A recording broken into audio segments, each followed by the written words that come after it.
Nilai tukar petani atau NTP subsektor hortikultura pada Mei 2022 mengalami kenaikan tertinggi, yakni sebesar 2,75%.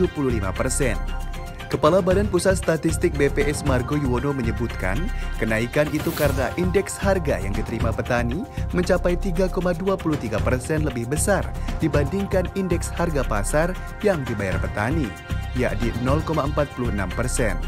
Hal ini disampaikan Margo dalam konferensi pers Kamis 2 Juni 2022. Subsektor hortikultura sebaliknya itu mengalami kenaikan NTP yang tertinggi. Ya, NTP hortikultura naik sebesar 2,75%. Kenaikan itu terjadi karena kenaikan harga yang diterima petani, ya, IT-nya sebesar 3,23%.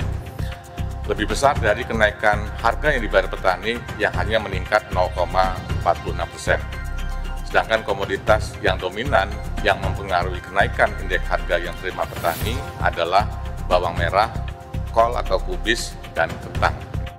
Sementara itu, kelompok tanaman obat khususnya komoditas jahe dan kapulaga mengalami penurunan indeks sebesar 0,21%. Jika dilihat per subsektornya, ya, subsektor tanaman perkebunan rakyat itu mengalami penurunan NTP yang terdalam, ya, di mana NTP perkebunan rakyat itu turun sebesar 9,29%. Ya. Indeks harga yang diterima petani atau IT itu mengalami penurunan 8,82%, sementara indeks harga yang dibayar petani justru mengalami kenaikan sebesar 0,51%. Ya.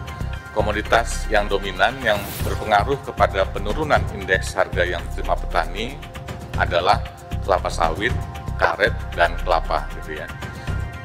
Untuk NTP nasional pada Mei 2022 adalah sebesar 105,41 atau turun 2,81% dibandingkan NTP bulan sebelumnya.